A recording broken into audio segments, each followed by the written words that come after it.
Buenas tardes. Es muy grato estar acá. Cada vez que vengo a Montería me emociona más. Quiero agradecerle al señor alcalde, su señora y todo el grupo directivo de la Feria del Libro esta invitación. Ustedes no se imaginan lo importante que es para nuestra ciudad un evento como este. Montería necesita vías, hospitales, colegios, infraestructura, pero también necesita educación, difusión de la cultura, para que combinemos lo que es ciudad verde con ciudad universitaria. Estos son los primeros pasos y aplaudo de corazón esta iniciativa que ya tiene que perdurar, ya tiene que irse sola. No puede ser programa de una alcaldía, sino tiene que ser un programa de gobierno municipal. ¿Qué mejor escenario para rendirle tributo a Roberto Burgos Cantor, quien falleció hace 2 días en Bogotá? Y como estamos en familia, les voy a contar la última vez que hablé con él. Hace un mes, Roberto nunca usaba celular, nunca. A mí me parecía inaudito que en esta época una persona no usara celular. Y me mandó razón con Dora, su esposa, que unos amigos le hacían un homenaje por haberse ganado el premio Nobel. Le dije, mira, ¿a qué hora es el homenaje? A las 7 de la noche. Mira, dile a Robert que yo a las 7 no puedo ir. Mi consulta llega hasta horas avanzadas y yo me vuelo de la consulta y llego a las 8:30 de la noche.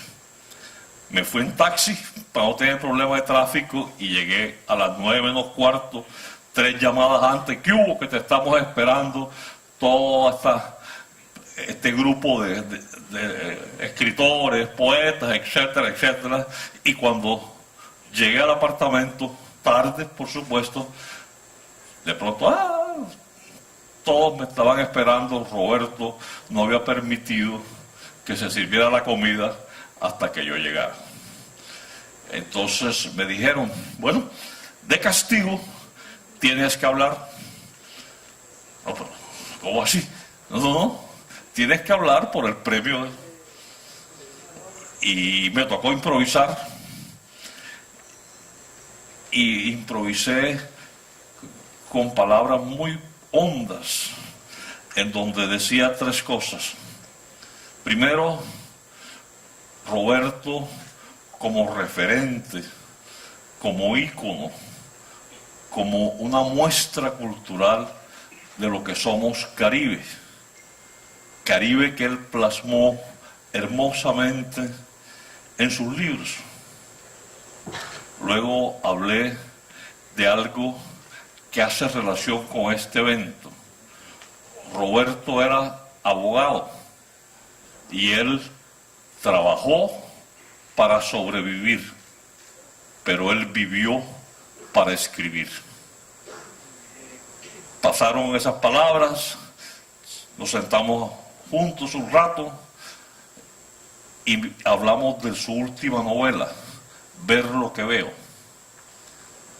Es la historia de unos desplazados por todas estas circunstancias horrorosas del país, violencia, etcétera, etcétera, que llegan y hacen un barrio de improvisado, decirlo así, en Cartagena, y cada uno va describiendo la novela de su vida. Y hay un protagonista que es ciego. Y ahí le decía yo a Roberto, tú sabes, Roberto, que desde el punto de vista de neurociencias hay una enfermedad en donde la persona está ciega, pero no reconoce que está ciego. El tipo se me quedó, ¿cómo así? Yo, así, está ciego, pero su cerebro no acepta la ceguera. Eso se llama agnosia visual y hace parte de un grupo de enfermedades que se llaman las anosognosia, en donde uno no reconoce la enfermedad, uno está paralizado al brazo y no reconoce. Y me decía, qué interesante. Y yo, mira, yo creo que nosotros somos un país anosognósicos. Nosotros nos negamos a reconocer los problemas que tenemos, nos negamos a diagnosticar los problemas que tenemos y buscamos disfraces para mitigar la raíz profunda de los problemas. Y uno de los problemas que tenemos es la tasa de analfabetismo. En Córdoba llega al 46%. La gente de provincia en Córdoba solamente tiene acceso a la educación superior en 8%. Eso no puede ser. Si la educación es la tabla de salvación de los pueblos, nosotros no podemos permitir que estas cifras de analfabetismo y de acceso a la educación superior mantengan en Córdoba esto. Por eso es que eventos como este a mí me llenan profundamente de emoción y le hago un tributo cariñoso a mi pariente Roberto Burgos Cantor.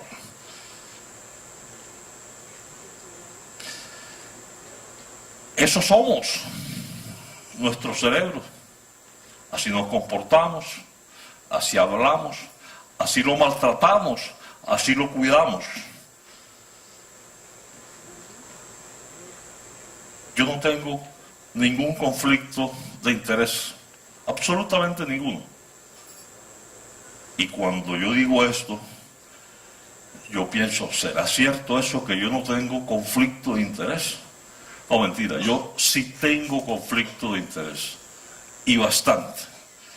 El conflicto de interés mío es este: el apego que yo le tengo a esta tierra, la emoción que me produce oír María Varilla, cómo me entusiasma la Lorenza, cómo aplaudo yo la educación de la Universidad de Córdoba y cómo me duele que hoy esté cerrada con cambuches y encapuchados dentro. El centro de educación superior por excelencia, bien ranqueado, hoy atropellado por esta crisis de la educación superior, eso me duele. Me duele la incertidumbre de Córdoba, la incertidumbre jurídica, me duele sus angustias económicas y me duele el autismo y la apatía de muchos de mis paisanos. Esos son mis conflictos de intereses. El deporte, por supuesto, hay que promoverlo,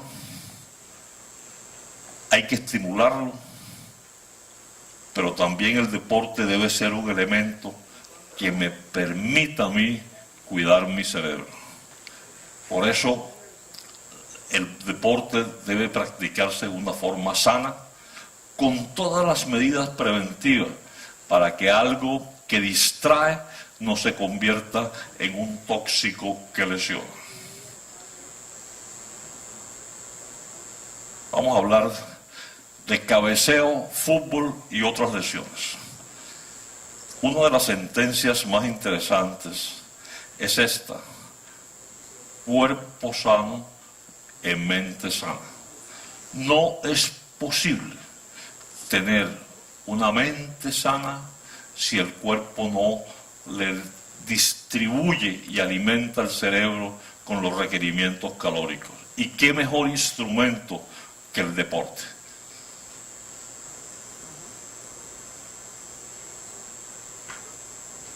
Vamos a tratar estos 4 temas: cabeceo y fútbol, la encefalopatía traumática crónica, y entre todos vamos a llevar a las conclusiones.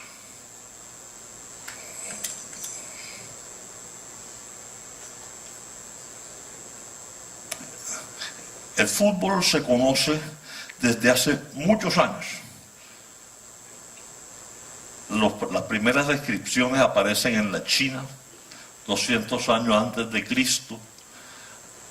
El juego era patear la pelota en Grecia, pero solamente hasta finales del siglo XIX empiezan las reglas en la Universidad de Cambridge. A principios del siglo XX nace la FIFA.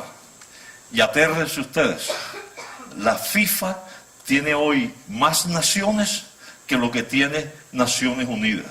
O sea, el fútbol es un colectivo que significa mucho, mucho. Por ejemplo, 300 millones de personas lo practican. Por ejemplo, es el único deporte, el único, en donde la cabeza es permitida y se maneja la cabeza con el uso intencional de triunfar en el evento. El fútbol es un instrumento de cohesión social. ¿Qué pasa cuando nuestro equipo gana? ¿Qué pasa cuando nuestro equipo pierde? Se transforma todo el departamento en un yo colectivo. Y es un detonante de muchísimas emociones, positivas o negativas. Y esas negativas generadoras de reacciones de violencia.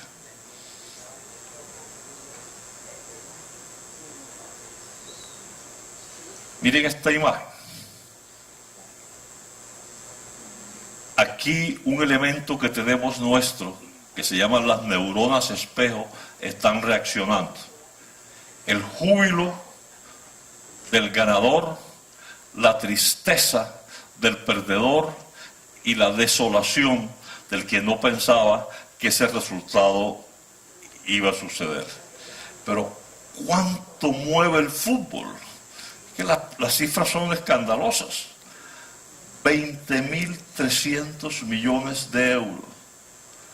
Moviliza casi 4 billones de turistas, genera 50.000 trabajos directos y genera inversiones por más de 13.5 millones de dólares.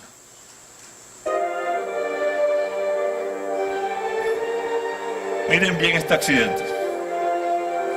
Miren cómo se golpea el jugador y cae.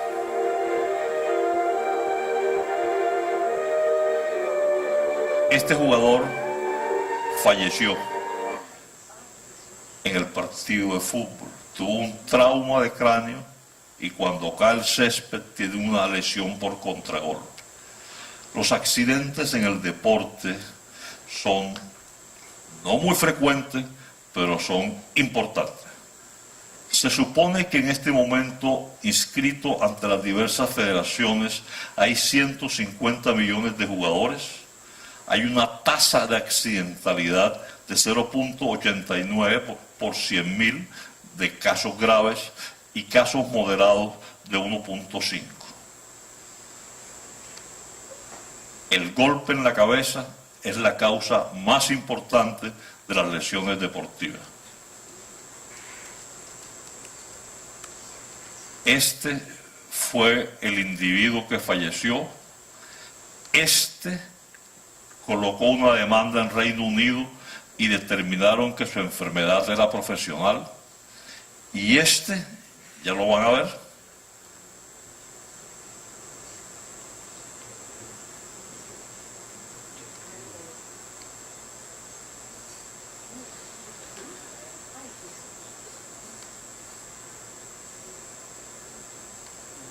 Golpe, el portero lo sacan en ambulancia. Un hematoma cerebral, la atención oportuna de las 4 horas impidió un desenlace trágico. Este paciente a los 6 meses volvió a las canchas y era muy famoso porque utilizaba un casco para protegerse en los eventos deportivos. Entonces, El fútbol produce este tipo de lesiones, agudas, subagudas y crónicas. Este como el que le mostré, este que es usual y este que es el paciente que tiene un balonazo hoy y a los 2 meses comienza a perder sus funciones cognitivas. Es el hematoma subdural crónico. ¿Cómo se produce el hematoma? Como el que ustedes vieron. Esta parte del cráneo es muy delgadita, menos de 1 centímetro. Y esta, 2 centímetros. El impacto de acá es gravísimo, produce este coágulo acá, inmensamente grande, que empuja el cerebro acá, y eso hace que el vector de presión empuja esto donde está la vida del individuo, lo deforma, lo comprime, lo infarta y el individuo se muere. Todo por un balonazo en la región temporal. Y este, por ejemplo, el que le dan el balonazo y a los 2 meses comienza a perderse y la familia no lo reconoce.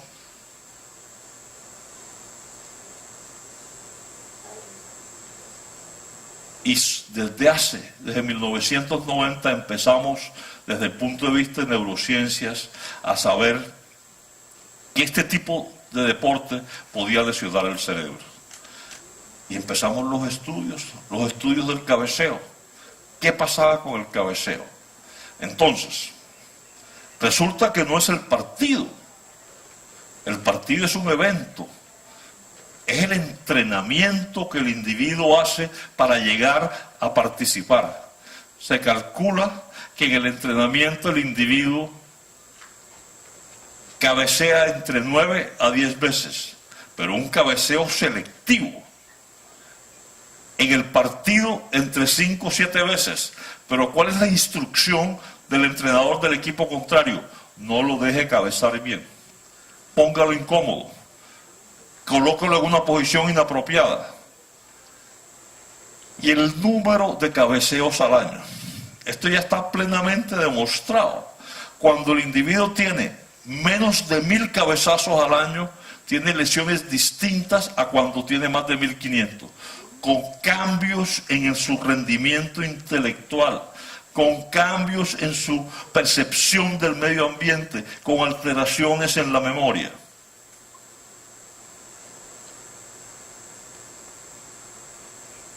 Y miren, aquí es la fórmula de Newton, lo que nosotros aplicamos. La fuerza de un objeto es igual a la masa por la aceleración. Absolutamente es la ley dinámica de Newton. Entonces, si el peso del balón de fútbol oscila entre 400 gramos y se infla 1 kilo y puede alcanzar una velocidad de 80 a 100 kilómetros por hora, imagínense lo que significa ese tramacazo para el cráneo y para el cerebro del individuo.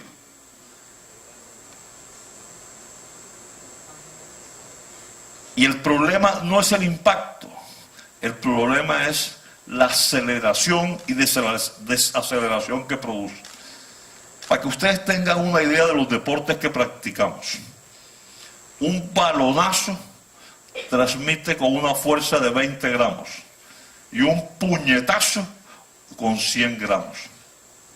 El deporte es salud. ¿Estamos cumpliendo ese dogma?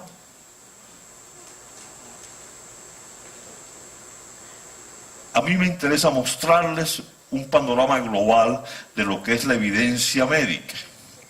Nosotros en medicina hoy hablamos de evidencia médica. Si a mí me dicen que el eucalipto disminuye la incidencia de trombosis cerebral, yo digo, muéstrenme la evidencia médica. Pero si a mí me dicen la aspirina disminuye la posibilidad de trombosis cerebral y hay estudios académicos, yo digo, epa, esto sí vale la pena que yo tome aspirina. Entonces, miren la evidencia médica que hay con el cabeceo en fútbol. Hay el estudio de los noruegos, Albert Einstein en los grupos de Florida y Cleveland, Ponce, el hospital canadiense, y son miles. Mire, 33 jugadores de Noruega,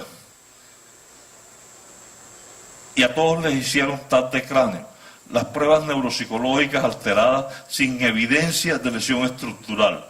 O sea, no se daña la estructura, pero se daña la funcionalidad.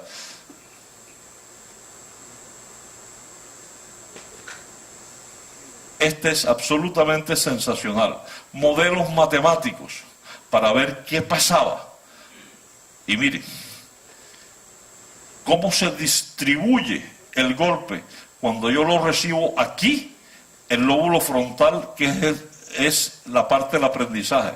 Y cuando lo recibo acá, se distribuye el vector a nivel del hipotálamo y la regulación de la conducta.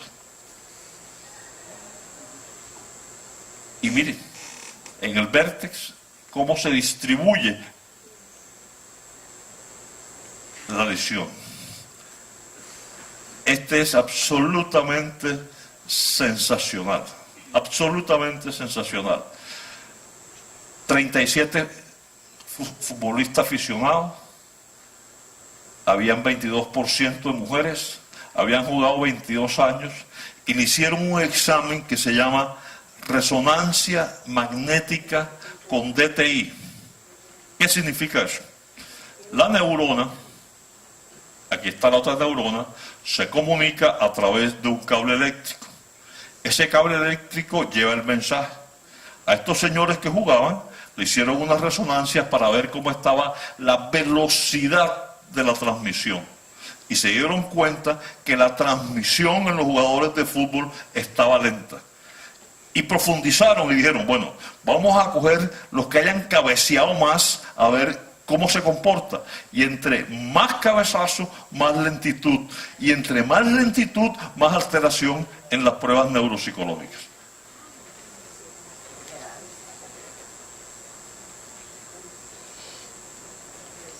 Francas alteraciones en memoria cuando se ha cabeceado más de 1800 veces al año. Y miren las imágenes, absolutamente impactante.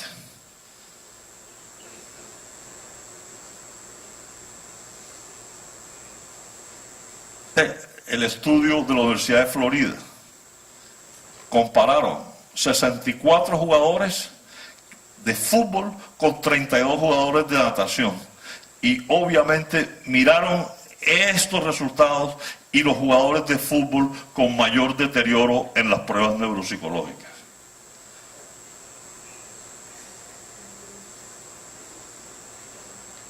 ...450 pacientes...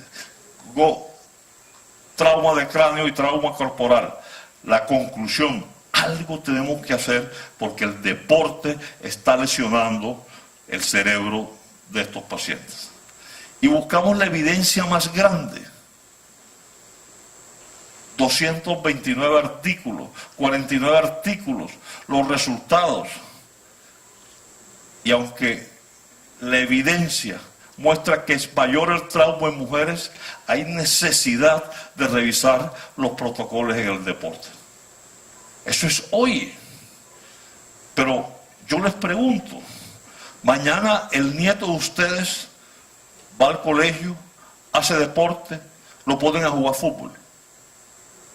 ¿Hay alguna regla para que el deporte sea sano? No la hay. Es que ese es el problema, no la hay.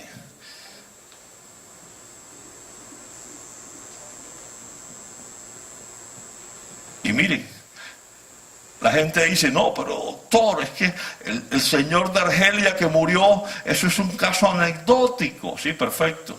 Y el señor, el de Inglaterra, que le operaron el hematoma, es un caso anecdótico. Y el que quedó enloquecido después de 25 años de jugador profesional, es un caso anecdótico. Sí, claro.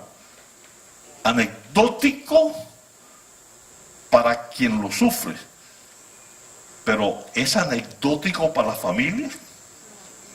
Es anecdótico que el muchacho de ustedes hoy sea un gran deportista y en 30 años sea un ciudadano mediocre. ¿Se justifica un deporte así?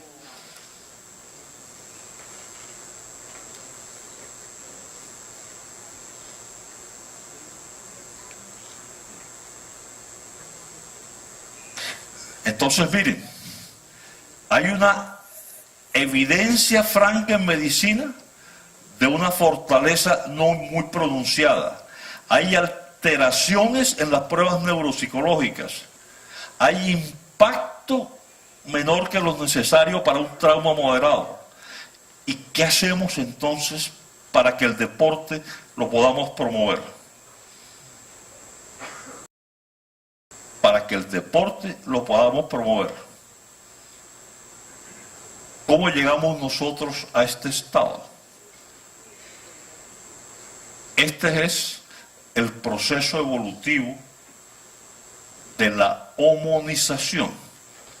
De las 4 paticas empezamos a levantarnos con la evolución de los siglos y llegamos a las 2 piernecitas. Este es el proceso evolutivo de la homonización. Y este es el proceso evolutivo de la humanización. De 400 gramos que pesaba nuestro cerebro, pasó a pesar 1500. 1500 gramos. El cerebro pesa 1,5 kilos, menos que un coco, menos que una panela. Y ahí está todo. Ahí está lo que somos, ahí está cómo hablamos, cómo amamos, cómo odiamos, cómo nos expresamos, cómo entendemos. En 1,5 kilos. En 1,5 kilos.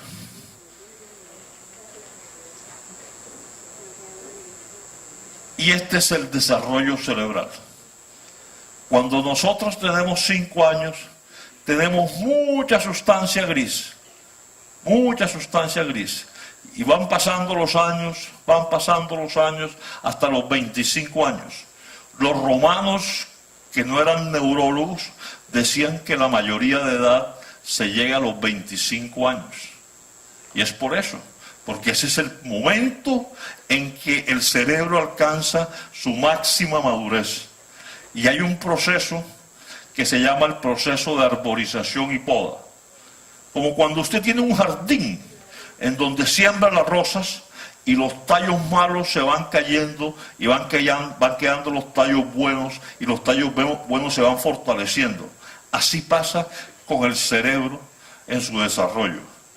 Piensa en un momento en que el proceso natural es afectado por una patadita del tallo bueno. Hay impacto cognitivo en el individuo, hay deterioro en sus funciones mentales. Y así se forma el cerebro.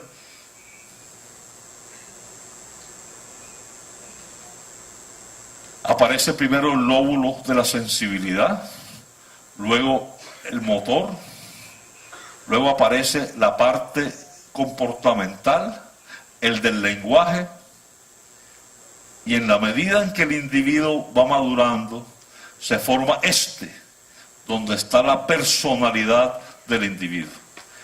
Que está aquí. Y ese es el que es más susceptible de deterioro con los traumas a repetición. Entonces, ¿qué nos preocupa a nosotros? El cabeceo en los niños que están en la máxima producción y madurez de su desarrollo cerebral. Los niños tienen 4 características. Primero, alta vulnerabilidad. Fíjense que los niños son como Colombina, son cabezones y el palito, porque el cráneo y el cerebro prácticamente su arquitectura externa está lista a los 6 años. un cabezazo, los muchachos no tienen los músculos de atrás para atajar el impacto. Los músculos son débiles, la columna está en proceso de formación. Eso hace que los niños estén en franca vulnerabilidad. Y miren, el problema no es el impacto, el problema es la mecida hacia atrás y hacia adelante que sufre el cerebro alrededor de esto, que es el tallo cerebral o el árbol de la vida. Eso es lo que hace el daño, el proceso de aceleración y desaceleración. Este es el tallo cerebral, el árbol de la vida, la razón por la cual estamos despiertos, la razón por la cual respiramos. Ahí está la frecuencia cardíaca. Aquí está el control de la tensión, el de la temperatura, el de la deglución, o sea, las funciones vegetativas. Y dentro de ese tallo cerebral hay un motor. Yo siempre les pongo el ejemplo del motor Lister de los tiempos de antes, el cual nos mantiene despiertos. ¿Y qué pasa cuando yo a ese motor le doy sacudidas? Sacudidas. Inmediatamente yo pierdo la conciencia. Y eso es lo que se llama conmoción cerebral. Y miren, cuando el golpe es aquí, cuando el vector es frontal, no pasa tanto. Pero cuando el vector es rotacional, que es lo que pasa en el fútbol, el que sufre es el tallo cerebral y estas son las consecuencias. Entonces, en los niños, el tejido cerebral es menos resistente. Los niños no saben cabecear, no saben cabecear. Y obviamente la corteza cerebral es delgadita y la hace más y más vulnerable. Miren, los niños no son adultos pequeños. Es una cosa totalmente distinta.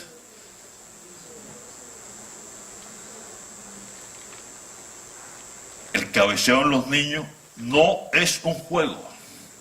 Esto está plenamente demostrado. Miren estas dos ecuaciones.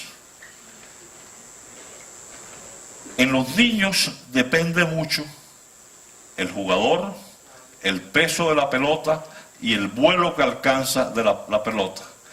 En este modelo matemático se determinó que entre mayor masa corporal tenga el individuo, menos impacto produce el cabezazo. Fíjense que los defensas son personas habitualmente muy altas. Los grandes cabeceadores tienen una gran superficie de masa corporal. ¿Y qué tal esto? Imagínense que se hizo un experimento en donde al casco de los deportistas se le colocó un aparatico para medir la aceleración. Y dijeron, bueno, vamos a coger 3 deportes. El fútbol americano, el hockey y el fútbol común y corriente. Y vamos a medir con el cabezazo el impacto que tiene la aceleración. 29 en el fútbol americano, 35 en el hockey y 57 en el fútbol o soccer común y corriente. ¿Cuál es la razón? Que cada golpe que recibe el individuo lo hace más vulnerable y más frágil. Entonces, esta es la referencia académica. Está plenamente demostrado, absolutamente indiscutible, que el cabeceo repetido produce daño cerebral, y más en la población de nuestros niños. Bueno, vamos a hablar un poquito de lo que es de la conmoción en el deporte. ¿Esta imagen les es familiar a ustedes? Esta.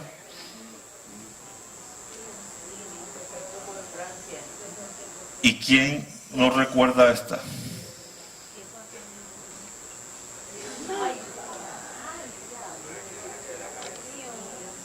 Miren eso.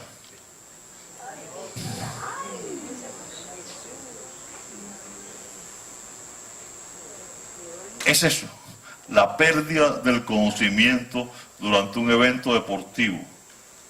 Fútbol, boxeo, básquet.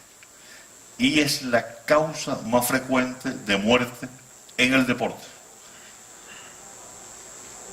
Muerte en el deporte. No, más bien, muerto en vida por el deporte. Y esto es lo que yo quiero referirme, de lo grave que es no tomar las medidas preventivas. Esto se llama el síndrome del segundo impacto. Si alguno de ustedes se cae hoy, se golpea la cabeza, nosotros decimos, tiene un trauma de cráneo de un primer impacto. Lo examinamos y decimos, se comporta así. Pero si a la semana se cae y tiene el mismo golpe, con la misma intensidad, las secuelas neurológicas se aumentan en un 100%. Es el segundo impacto. Hay una pelea de boxeo, Pambelé no está listo de la primera, pero ahí están los contratos, vamos a ponerlo a que boxee. Cada jab que recibe es como si fuera un knockout. Ese se llama el síndrome del segundo impacto. Cuando un niño, su nieto, su hijo, está jugando fútbol y de pronto un balonazo, alguno de ustedes le dice, vamos a sacarlo del juego. Yo no creo, usted es un macho. Levántese y siga. Y entran a la cancha con conmoción cerebral. Absolutamente vulnerables, absolutamente susceptibles a secuelas neurológicas irreversibles. Síndrome del segundo impacto. Mire esto, mortalidad casi del 50%. Y estas son las manifestaciones clínicas.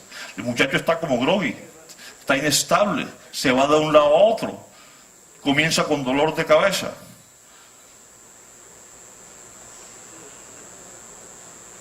Y llega a esto, 50% de morbilidad, de 100% de morbilidad y 50% de mortalidad. Hay que aprender a reconocer esto, en donde toda la circulación cerebral se pierde, el control del cerebro sobre su irrigación se pierde. Y miren lo que pasa. El cerebro está dividido en estos compartimentos por el cráneo y la base de cráneo. Tiene unos tabiques que lo diferencian, en donde emerge el tallo cerebral. Y cuando ocurre eso, aparece el famoso edema cerebral. Para que nunca se les olvide lo que es el edema cerebral. Es esto. Un cerebro que no cabe en el cráneo. Un cerebro que no cabe en el cráneo. ¿Qué es lo que hacemos los neurocirujanos en casos fortuitos? Le quitamos el cráneo al paciente para que el cerebro tenga espacio, se oxigene. Y a los 2 o 3 meses, inmediatamente le colocamos el cráneo. Una anécdota propia de acá. Un 31 de diciembre, estaba en vacaciones y me tocó operar un muchacho acá que tenía esto, edema cerebral. Le quité el cráneo, lo colocamos en el banco de hueso, lo dejamos en coma inducido y al día siguiente me fui por donde mi psiquiatra, que es la finca. Llegué allá y me dice el mayordomo, oiga doctor, ¿es cierto que usted, este fulano, le quitó la cabeza y la tiene en un banco de hueso? Yo, no. O sea, le quitamos el cráneo. El paciente lo llevamos luego a Bogotá, el cráneo iba en una neverita de hielo y allá, después de 6 semanas de eso, ese es el manejo último del edema cerebral. Y miren cómo se ve la imagen. Un cerebro que no cabe en el cráneo con todas estas desviaciones, que busca por dónde salir. Y aquí está el tallo cerebral y por eso los pacientes fallecen. Entonces, esto es lo que ustedes tienen que aprenderse. No es, tú eres un hombre macho, vamos para la cancha. No. Hay que suspender al muchacho del partido, hay que clasificar el tipo de trauma. Y miren, cuando la conmoción es tan severa, las escuelas médicas recomendamos que el muchacho esté ajeno al deporte durante un mes. Por Dios, el deporte es salud y tenemos que promocionarlo con hábitos sanos. Y esto sí que es dramático. La encefalopatía traumática crónica. Para ustedes va a ser muy familiar este tema, con un par de videos.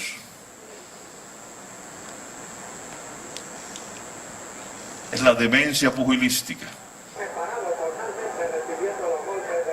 ¿Quién nos recuerda esa imagen? ¿Quién no se emocionó con esa imagen? Yo me acuerdo todavía de esa pelea. Y uno quería tener fuerza en los puños de Pambelé.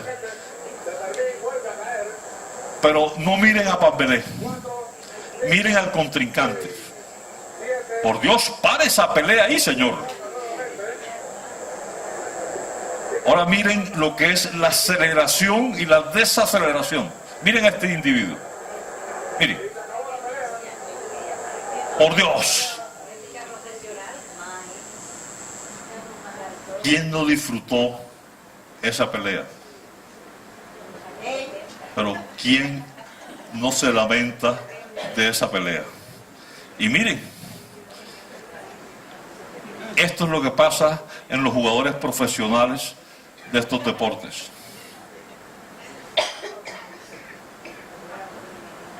Este individuo que fue jugador de fútbol, fútbol americano, 21 años y se suicidó.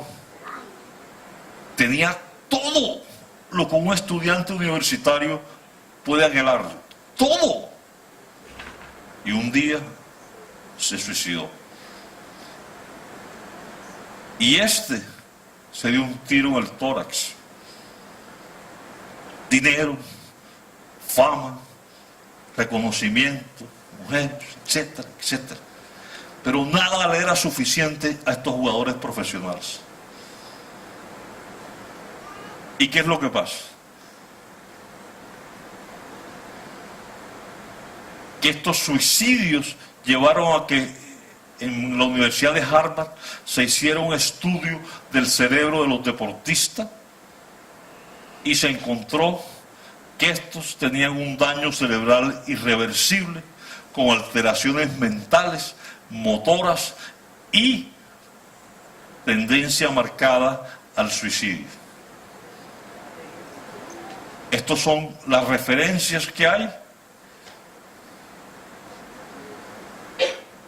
Y esto que antes lo tenían nuestros boxeadores, en este momento que se sabe que son los impactos repetidos de los jugadores profesionales.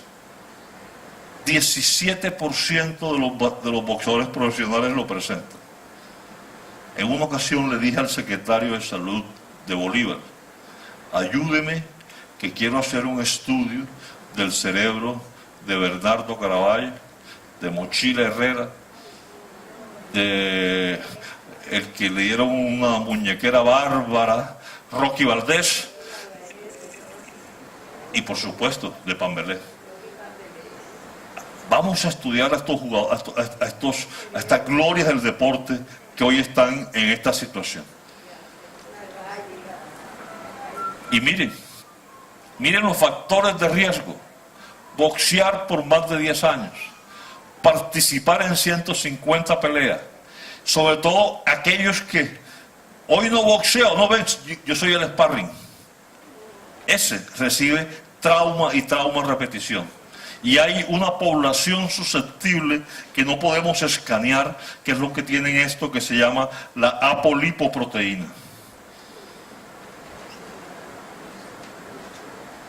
¿Y qué tal esta combinación de enfermedades por ser uno deportista profesional?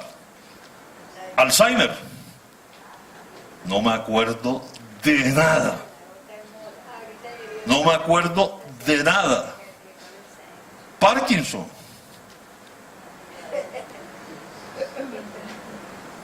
Y depresión. Si quieren verse encerrados en la tristeza, asómense la depresión. Pónganse unos lentes oscuros y así van a ver al mundo. Nada los motiva. Y la combinación de estas tres termina en ¿qué? En suicidio. Y eso es lo que ha pasado con estos jugadores profesionales.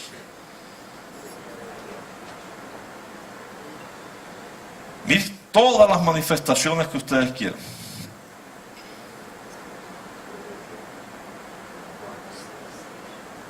Un estado demencial precoz. ¿De qué sirve haber acumulado una platica en el deporte? 15 años, 20 años, cuando ya yo no tengo cabeza para disfrutarlo. ¿De qué sirve?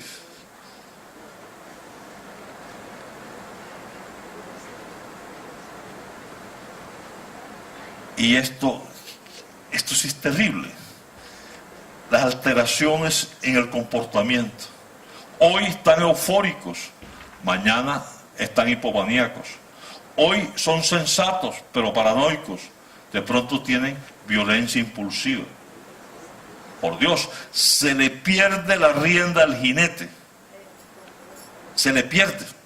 No hay control de los actos.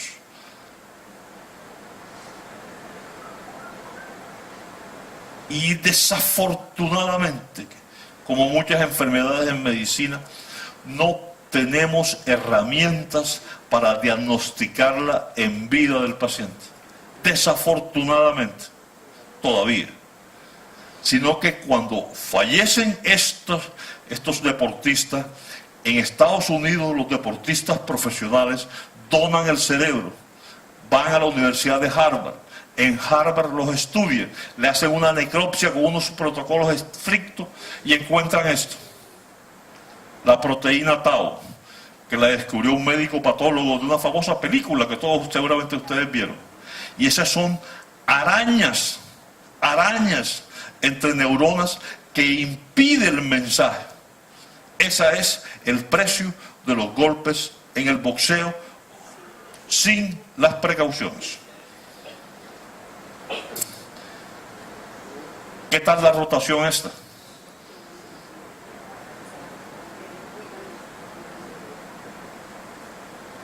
Y todas las alteraciones histopatológicas del Alzheimer, del Parkinson, de la demencia.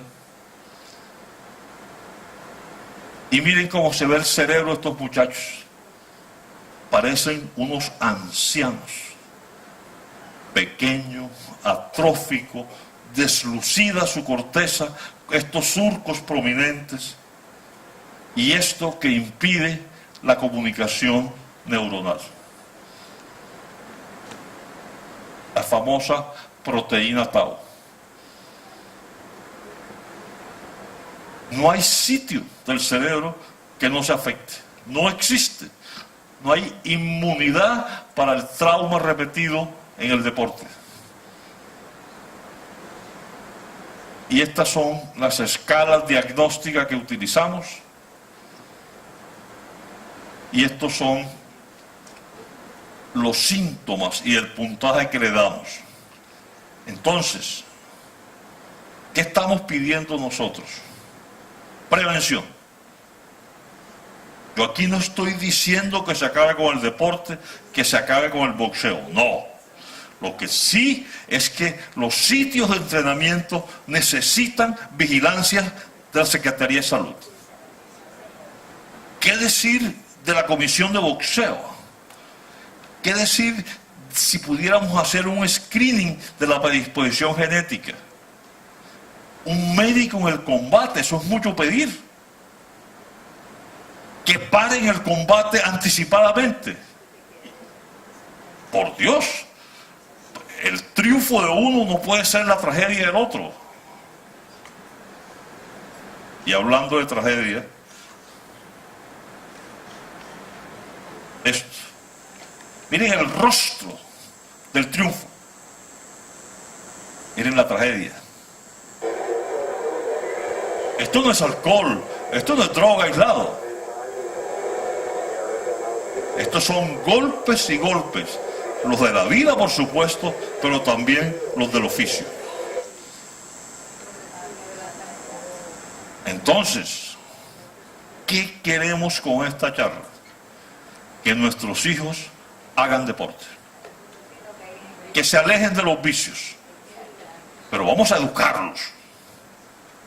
Los colegios, así como tienen profesor de física, necesitan un entrenador en las áreas deportivas. La población vulnerable, los niños de 5 a 12 años que practiquen el fútbol con un casco. Ya escribimos sobre eso.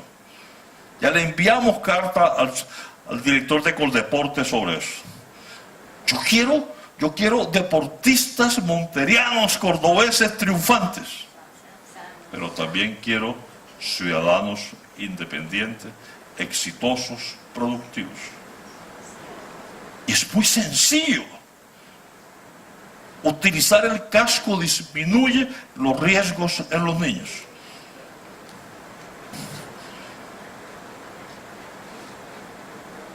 Y esto es el mensaje. Tenemos que cuidar el cerebro de nuestros niños. Siempre debes tener tu mirada en la pelota antes de ir hacia... Este es un video que debería estar en todas las escuelas públicas de Montería. Córdoba, Colombia. Eso. Educar, educar, educar. Es la tabla de salvación nuestra. Y termina la pelota para tener un buen cabeceo. Empuja tu cuello hacia atrás. Mire. Tu cabeza hacia adelante. Y te encuentras con ella. Es la única forma de prevenir todas estas tragedias médicas que les he mencionado.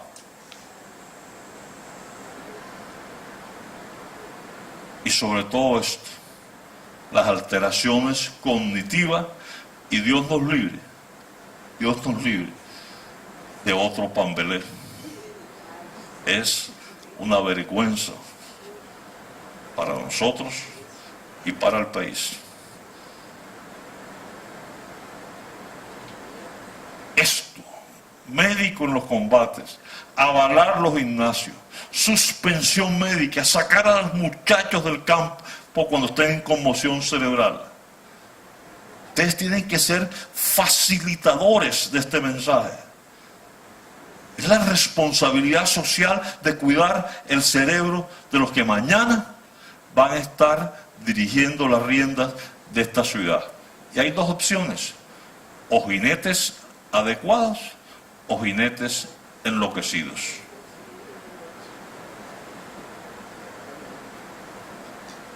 Miren lo que gastamos en la guerra y miren lo que gastamos en el deporte.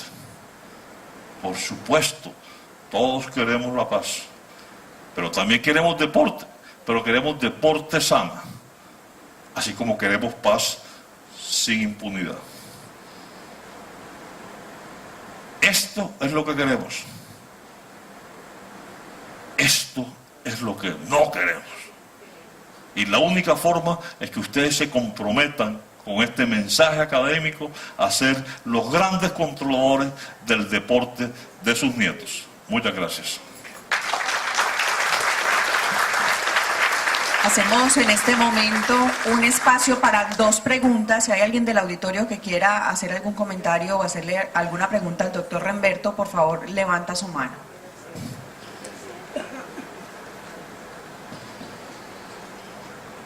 ¿Quién me levantó?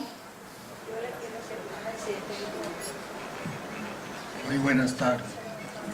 Yo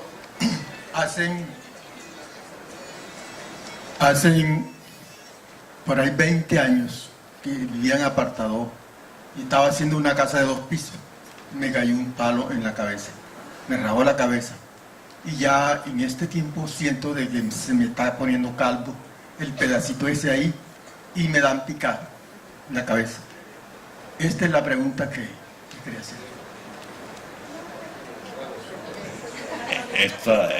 Esta consulta es por cortesía del alcalde. Uno, a ver. El cerebro, la naturaleza le dio dos protectores naturales. Le dio el hueso, que es el cráneo, le dio unos filtros internos que se llama la barrera hematoencefálica y le dio además unos filtros en cada neurona que se llaman los receptores. Entonces, el impacto de un trauma aislado se mide durante los 3 primeros meses. Si usted después del momento del golpe y pasaron 3 meses no tuvo ninguna manifestación, ya es muy poco probable que ese palo que le cayó sobre la cabeza tenga algunas secuelas. Hay que medir otras cosas, como está, por ejemplo, su control de tensión arterial, su colesterol y triglicéridos, cómo está la irrigación cerebral. Pero efecto directo del trauma a los 20 años prácticamente es inexistente.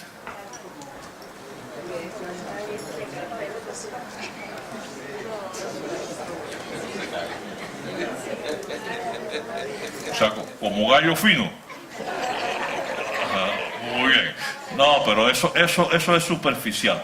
Mire, la naturaleza es tan sabia que los que uno sienta afuera no guarda relación para nada con las cosas de adentro. Porque hay una muralla así que diferencia lo de afuera con lo de adentro. Así que quédese tranquilo y me ayude usted a tener costumbres sanas en el deporte.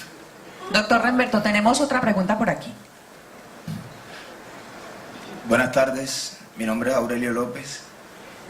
Antes que una pregunta, acá estoy. ¿Cómo le va?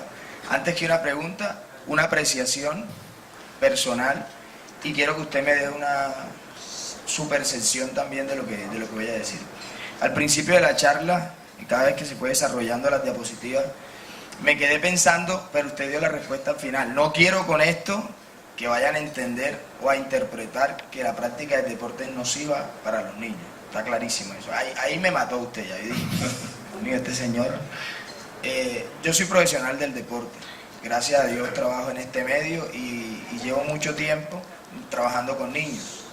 Sé del riesgo latente que hay, no solamente en la práctica del fútbol ni del deporte que usted mencionó, en las clases de educación física, en la vida diaria misma, en todo lugar hay el riesgo latente de que ocurra un trauma. Pero yo voy más allá de esas causas que usted al final me mencionó, y es la mano de obra. Estoy hablando del profesional del deporte, que es quien lleva el proceso de enseñanza-aprendizaje con el niño. Esa es la persona a la que debemos mirar, porque es la primera que llega a la formación deportiva del niño. ¿Por qué lo digo? Porque ahí están los materiales utilizados para la ejecución del gesto, que es el cabeceo, que es uno de los gestos del fútbol, el número de repeticiones que se realiza por entrenamiento y la edad en la que se empieza el desarrollo de ese gesto. Yo trabajo en fútbol y a los niños de los 8 años para abajo, a ninguno se obliga a cabecear. Esporádicamente en un partido puede que cabecee 1, máximo 2 balones por partido. Un balón pequeño, flexible, pero la técnica del cabeceo sí es indudable que se debe trabajar, pero lo hacemos con pelota de goma o de letra. No trabajamos nunca los golpeos con los parietales, solo con los frontales, así como lo mencionó el video. Y lo que quiero es, yo estoy convencido que el deporte es una herramienta para la paz, para el desarrollo de los hábitos y estilo de vida saludable, para el desarrollo para el manejo de conflictos, ¿sí? Para trabajo cooperativo. El deporte es una herramienta que todos conocemos sus bondades y no podemos pensar que por evitar el contacto le perdamos el amor a esta herramienta. Yo estoy convencido que el deporte nos ha creado, nos ha dado alegría, nos ha dado la posibilidad precisamente de alejarlos de esos factores de riesgo que usted mencionó, como lo son el sedentarismo, los videojuegos, ¿cierto?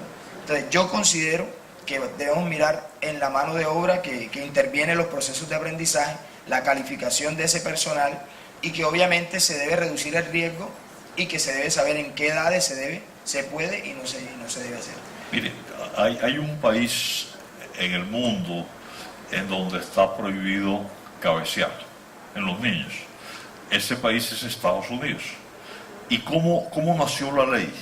Los padres de California colocaron una demanda porque sus hijos estaban jugando deporte, fútbol desprotegido. Eso, una demanda con unas implicaciones legales y económicas muy grandes, y eso llevó a tomar ciertas medidas. Y hoy día, en Estados Unidos, usted lo sabe también, es prohibido que los niños que están en esa edad vulnerable, de los 5 a los 12 años, cabeceen y deben utilizar en la práctica del fútbol el casco. Yo creo que aquí esto tiene que ser un trabajo absolutamente integral, como todo. Yo creo que los padres necesitan la información, el vehículo del deporte es el gran pegante social de las comunidades. Y yo creo que hay que fomentarlo, pero también hay que comprometerse a que ustedes, que tienen la responsabilidad de educar y de enseñar a esos muchachos, le fomentemos el deporte, pero el deporte sano. El deporte sano, es que ese es el punto. Yo creo que tenemos que...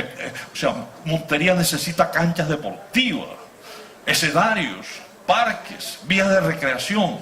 Eso es lo que hace una ciudad acogedora.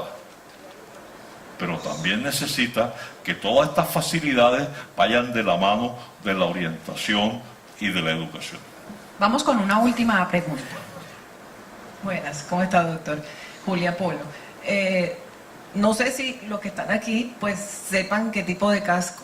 Pues yo no sé, usted se refiere a que se proteja usando el casco, ¿cierto? ¿Hay algún tipo de casco especial o qué casco es? Esa es una muy buena pregunta, porque uno dice, bueno, ¿cómo le voy a colocar yo a mi hijo, cierto, un casco de esto de fútbol americano a un chico de 5 años? No. Pero, por ejemplo, los cascos que utilizan en el ciclismo, que son absolutamente sensacional, lo pueden utilizar los muchachos y no se le aumenta la incomodidad. En béisbol, la región temporal hay que protegerla, el casco con la extensión del protector lateral, absolutamente indispensable. Es decir, yo creo que el casco se va adaptando al deporte y lo que uno quiere proteger. En el béisbol yo quiero proteger esto, en el fútbol yo quiero proteger toda la superficie del cráneo. En el fútbol americano necesito unos cascos robustos, porque el impacto no solamente es el golpe lo que daña, sino el proceso de aceleración. O sea, el casco tiene que ser selectivo y eso es muy importante. Bueno, muchísimas gracias a todas las personas por sus preguntas. Un fuerte aplauso, por favor, al doctor Renberto Burgos de la Espriella.